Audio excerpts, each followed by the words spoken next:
Hi everyone, this is Alberto Rodriguez and this is my video presentation. In this video presentation I will be discussing the question, how did the doctrine of the priesthood of all believers influence the development of free mass education for all? We will be looking at philosophical and historical perspectives to answer this question. First of all, we have to ask, what is the priesthood of all believers? The priesthood of all believers, from a philosophical perspective, is a Christian doctrine that was popularized by Martin Luther during the Reformation. According to the priesthood of all believers, every Christian has direct access to God.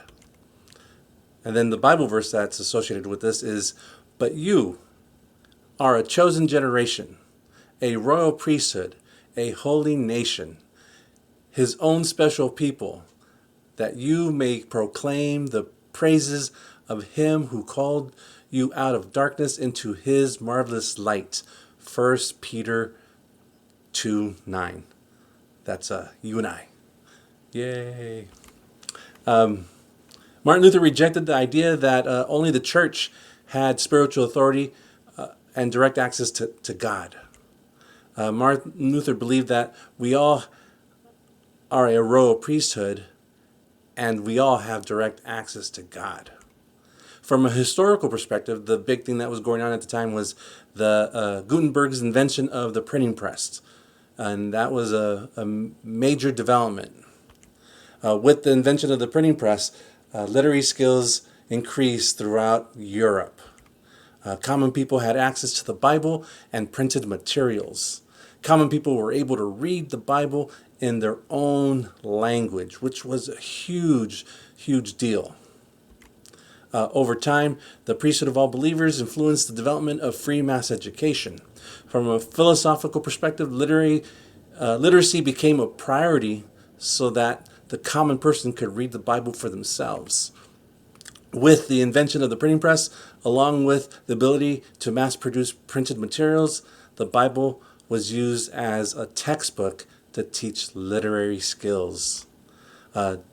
John Calvin embraced the doctrine of the priesthood and this had an influence on the Puritans of the Massachusetts Bay Colony.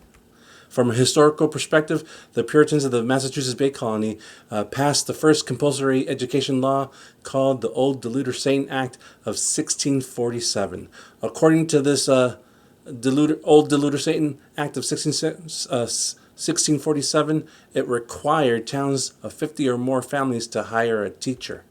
Free mass education was also promoted through a series of Northwest ordinances.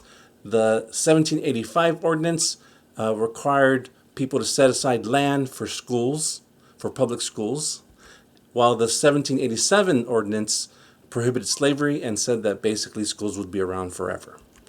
The Sunday school movement supported free mass education.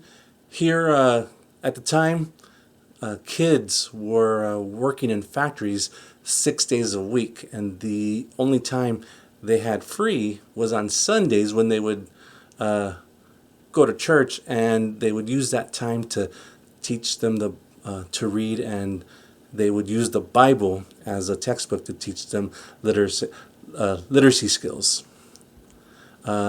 The monitorial school movement supported free mass education. Here, the teacher would round up a large group of students.